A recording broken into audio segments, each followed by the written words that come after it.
Are you working on your author career but struggling to get that first book published? Does the goal of being an author seem too lofty? Or thoughts of having multiple books and making a full-time living are as fantastical as living in Cinderella's castle? Welcome to Discovered Wordsmiths, a podcast where aspiring authors can be heard.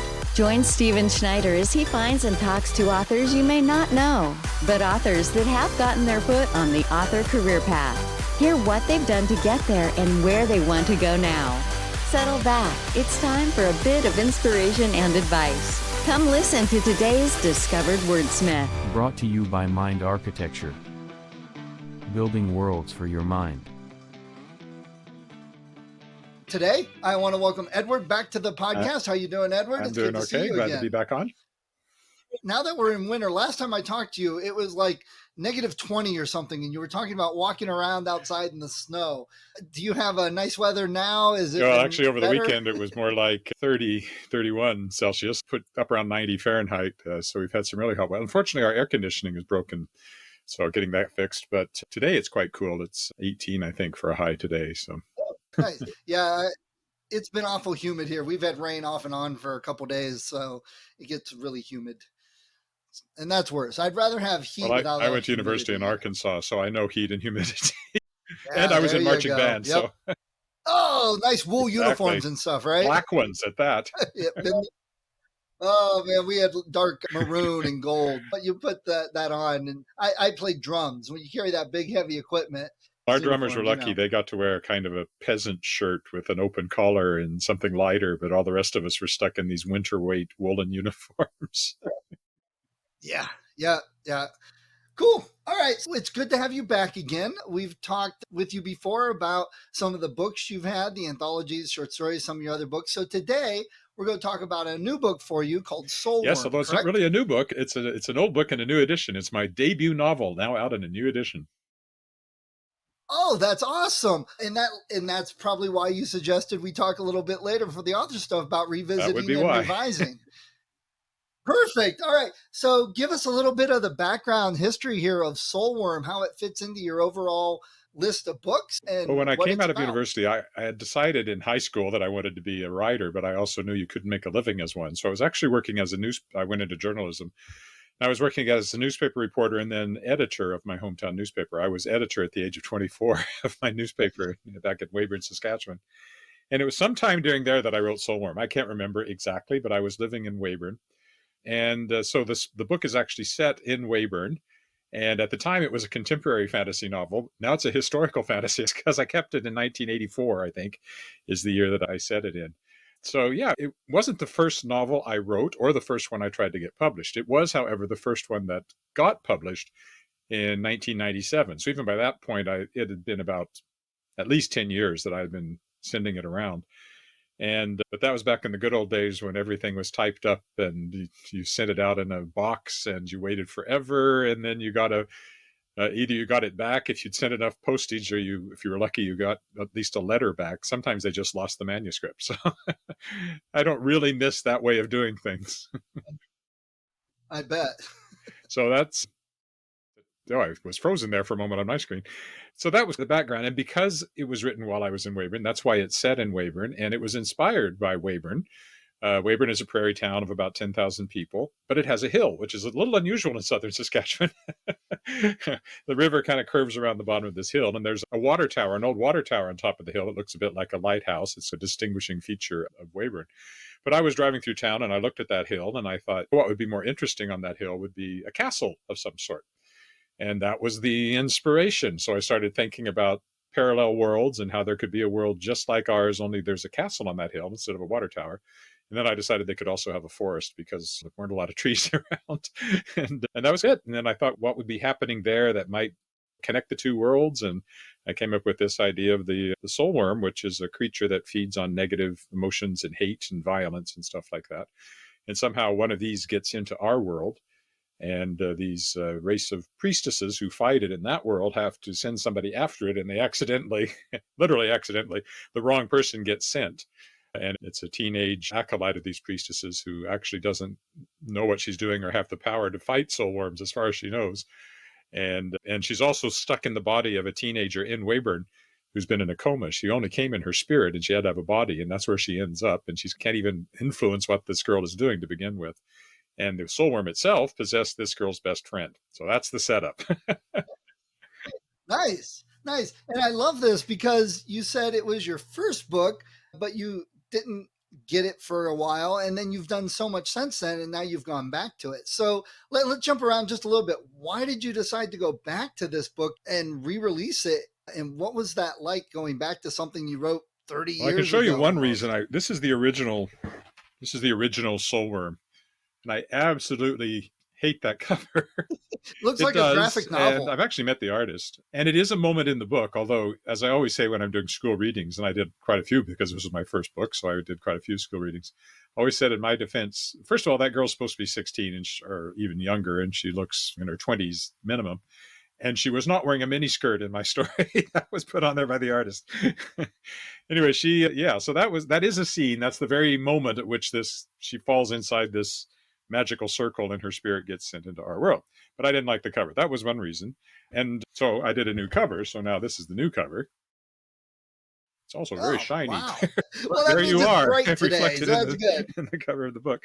So that was one reason. And the other was just that it's been a long time, and the other book is long out of print, and I had the rights. I also have my own publishing company now. So one of the things I have done through that company, I'm publishing a lot of different people and a lot of different books. But among other things, I've been publishing new editions of the books that have come back to me because they're no longer available. So this was an opportunity to put my first book back out there into the marketplace a little bit. I'm not expecting it to sell millions, but if it sells a few copies, that's good. And it's also interesting to me because it is my debut novel. And so it's interesting, if anybody cares, to compare what I write now to what I wrote back then. It's interesting for me to compare what I wrote back then to what I write now.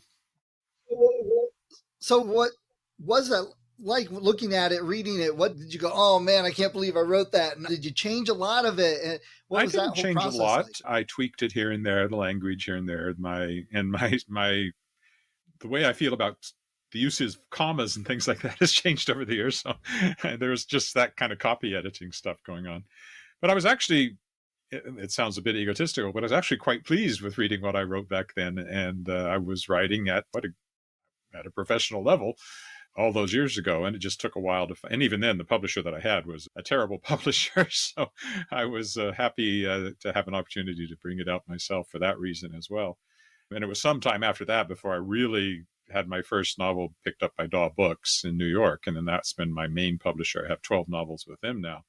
But even going back at this one, it is a simpler story than I would probably make it now, but I certainly recognized my writing in what I was reading. It wasn't like reading something from a stranger, even though I didn't really remember some of the details until I read it again this time around. But yeah, it actually stood up pretty well, and I was pleased.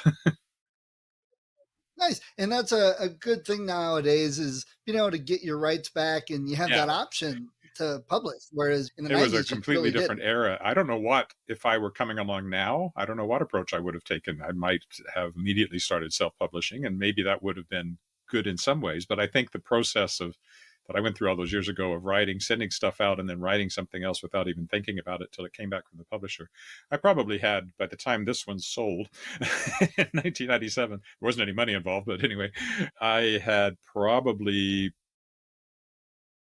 I must have had at least 10 unpublished novels, either in circulation or just sitting around, and I had decided not to send them out. But I'd written at least 10, maybe a dozen novels by the time this one came published. And as I said, this wasn't the first one I wrote. The first one I wrote, I brought out from Shadowpaw Press, completely rewritten. That one I really rewrote, called Star Song. I just brought that out last year. So that was the first book I wrote seriously. And although I modified it quite a bit, large chunks of that original book are in there, and it was nominated for a Saskatchewan Book Award and for an Aurora Award. So I clearly was doing something right all those years ago, even though it took me forever to find a publisher. So you have written multiple books since that first one. Your writing style has changed a bit, but it's still the same type of style. It's sci-fi, a little fantasy elements in there. Did you always want to know for sure that's the genre, that's the style you wanted to write in? The very first complete short story I wrote, which if I ever find it, I'm going to put it online, but it's in a box somewhere and I haven't come across it for years, was called Castor Glass Hypership Test Pilot. And I was 11 years old. So I would say I was pretty firmly set on what kind of stuff I wanted to write very early. I had two older brothers who read science fiction fantasies, especially the next oldest brother. And so those books were around the house. It was somewhere here. Is it still here? I don't know. I have a book that belonged to my brother, still has his name in it, written by Robert Silverberg, called Revolt on Alpha C, which was actually Robert Silverberg's first novel, published when he was 19, I think, because he was an overachiever. But that was the kind of thing that was around. And of course, that's what I latched onto. And I started reading that very early. And I was a voracious reader. I read all sorts of stuff. I remember loving Little Women, which is very different, and things like that. But I was reading a lot of science fiction, so I latched onto it very early. And once I started writing, everything was in that genre. I wrote 3 novels in high school. One was called The Golden Sword, which was a fantasy novel, although I later changed it to The Silver Sword when I realized that you couldn't even lift a golden sword. Probably you certainly couldn't fight with it. No, you just have to change the physics of the world. It could be a magic sword, less gravity. Or it could have been a gold-colored sword. But anyway, at some point I changed it to The Silver Sword. And then the next one was called A Ship from the Unknown, which I never paid any attention to that. This was about a mysterious ship that shows up in a coastal town. Of course, I lived in the prairies, as far from the ocean as you can get. And these kids end up on it, and the next thing they're battling a technological hidden society. It's like Wakanda. This was tucked away in the jungles of Amazon and was planning to take over the world, and somehow they managed to stop it. I don't even remember that book. I have it here somewhere, but I haven't read that one in a long time. And then my third one was also fantasy. It was called Slavers of Thok, and it was serious fantasy because it had a map, and all the best fantasies have maps. Right. I was thinking that book you wrote when you were 11, that should be your next anthology you compile, is established writers and like their early school day stories. Compile them all. That might be fun, but I suspect most writers would be very unwilling to do that. I did probably years ago, and World Science Fiction Convention was in Denver, so it must be at least 14 years ago. I think my daughter was 8 at the time. I actually suggested a panel, and we held it, of writers reading from their juvenilia. And I read from Slavers of Thok. Connie Willis was on that one, but she didn't really read juvenilia, but she started as a True Confessions type romance writer, so she read some of that. Joshua Palmatier was on there. He's doing all kinds of anthologies, and he's also a DAW author now. And one of my fellow DAW authors was then too. And he read something, I don't remember what he read. And then we had Sarah Hoyt on there, and she started writing in Portuguese, and English is her second language. So we all had different stories, but it was fun, and people enjoyed that panel. They like to see how people have progressed, especially people that they now know as established writers. So how many other books do you have that you theoretically could revise and get back out that aren't out there? The next one would be The Dark Unicorn, which was my second novel, also published by the people who published Soulworm. And it was shortlisted. Actually, Soulworm was shortlisted for a Saskatchewan Book Award for Best First Novel when it came out. And The Dark Unicorn, which was my second novel, was shortlisted for Best Children's Book. At the time, they didn't have a YA category. So I'm going to do it next, I think. And then let me see, is there anything left? I put out Andy Nebula Interstellar Rockstar as From the Streets to the Stars. Yeah, but no, I think that'll be it. I think after that, I will have put out everything that I have that was in a previous edition that has now come back to me. So I think that's the last one left. Cool. And what would you tell other authors that may want to go back and revise and put out old books or stories they may have never published? Well, I did initially. That too, because with my first thing I published through Shadowpaw Press was a collection of short fiction. So it was a mixture of stuff that had been previously published, but also some short stories that never found a home. And now at last they had a home. You can do it. That's all I can say. I would not expect, unless, I suppose if you were Brandon Sanderson or somebody and you decided to do that, you'd probably make a lot of money. I suspect it has to be a labor of love, and you just want to make sure that those stories, if you still believe in them, that they're out there and that readers can find them. And that's the reason I'm doing it. It's not like I've sold a huge number of copies of any of these, but they're there, and they do sell occasional copies. And so there's still people discovering these stories that I wrote a long time ago. It's not a financial thing at all. It's very much, I just want to have those stories out there. And I think there's a lot of authors that are doing that are putting out new versions of, or not new versions necessarily, but at least bringing out books that rights have reverted to them and that are out of print. And it's one of the things that what you can do in publishing now has made available to authors. And I think a lot of authors would like to see some of the stories that might otherwise have vanished to be back out there. And in fact, Shadowpaw Press is also publishing books like that.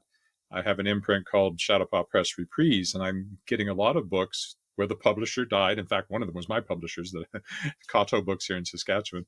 And I've republished 2 or 3 from there. There's another one I just did. Again, the publisher closed down and the rights reverted. And they're authors who don't want to climb the rather steep learning curve of publishing your own stuff. They come to me and I put it out. And I've done several of those so far. Oh, that's nice. What's the feedback been on somebody getting this book or any of those other revised books that this was written 30 years ago, but the author died, or your book, I wrote this 30 years ago, it was my first one.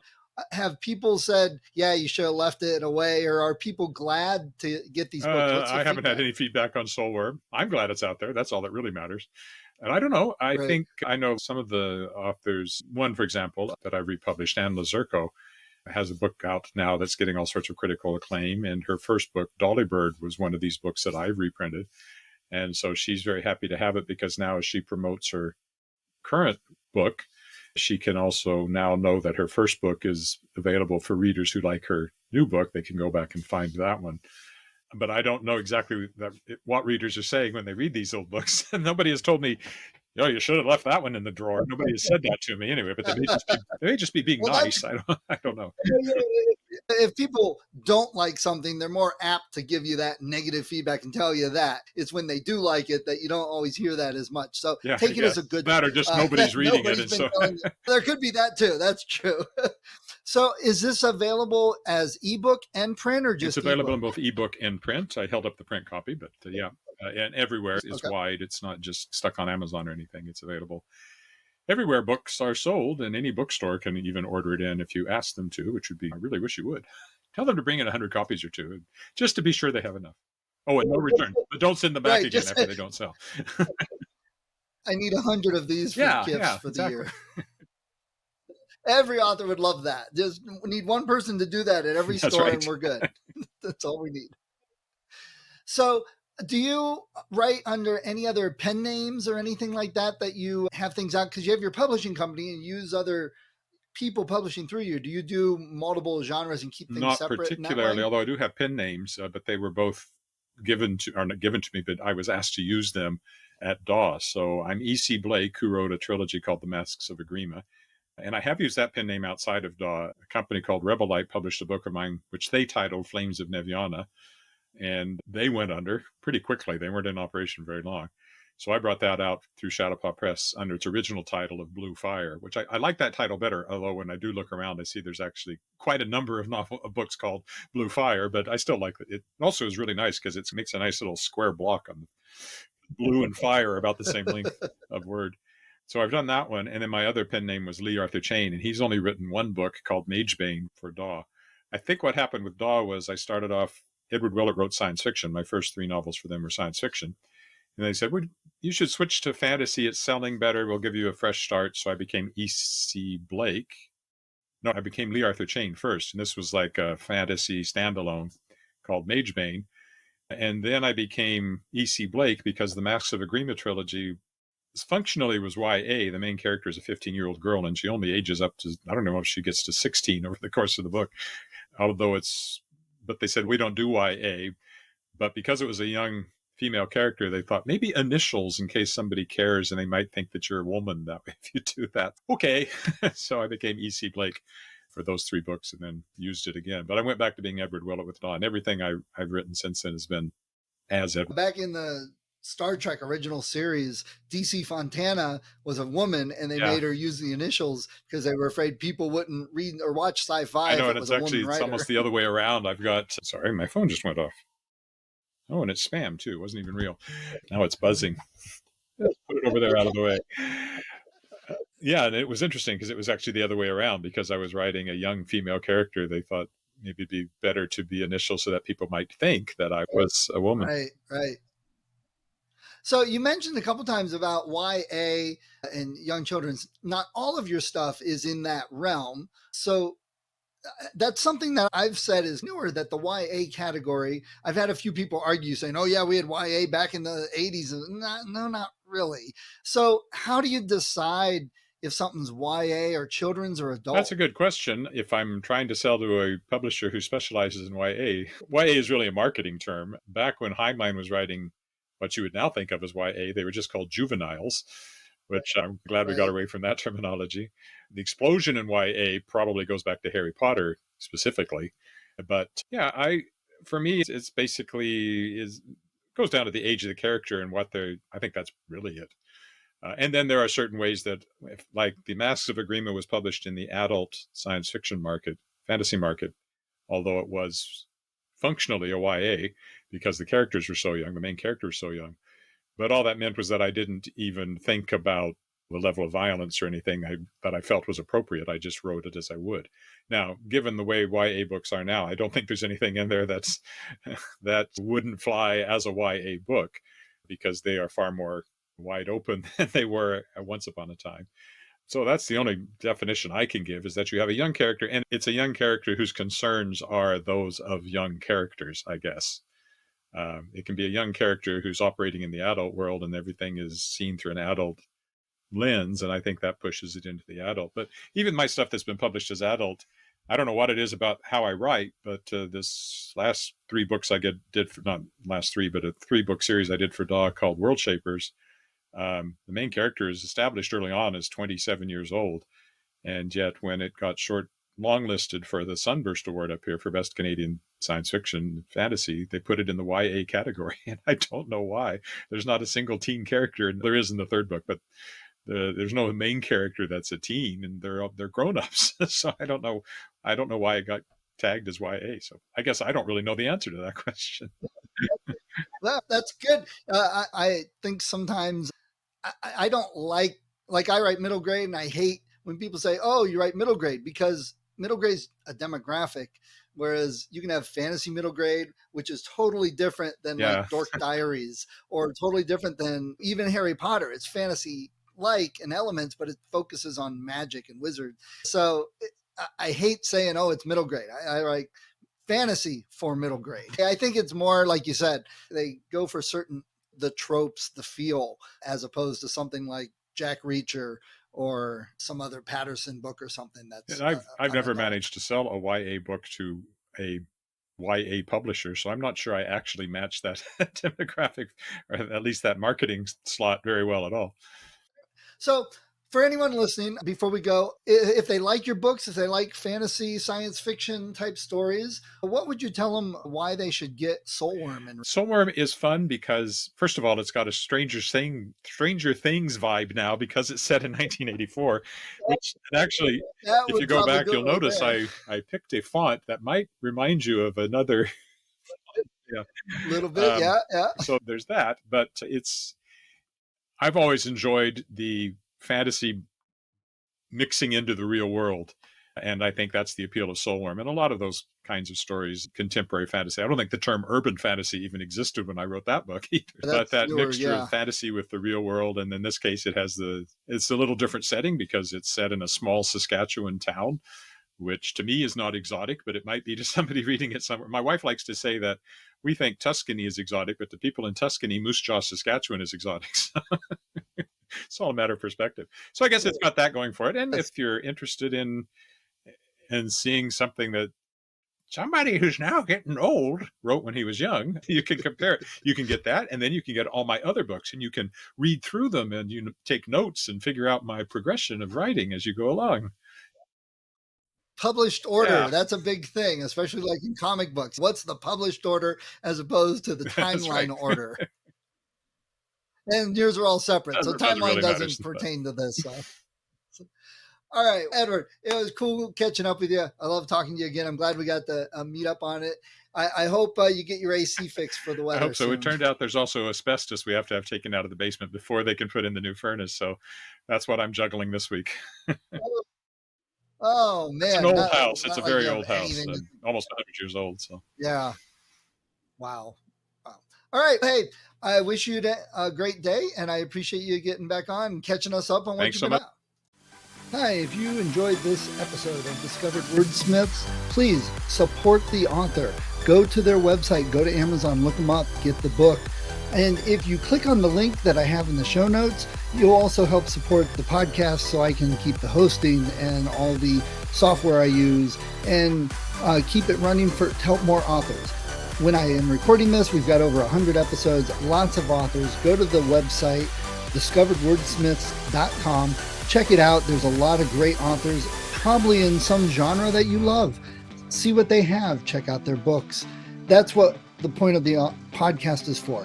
So people can discover new authors, find some new books they love, support the authors so they can continue writing. So please support them.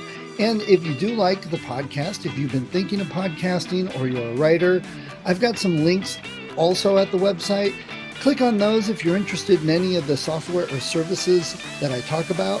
Everything that I have there is something I use, so I've got an affiliate link. Again, it's a little bit, if everyone clicked on those, if they were going to get it anyway, it helps keep the podcast going. So let's all help each other out and discover more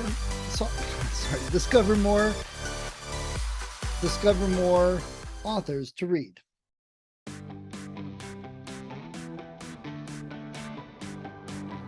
Thank you for listening to Discovered Wordsmiths. Come back next week and listen to another author discuss the road they've traveled, and maybe, sometime in the near future, it might be you.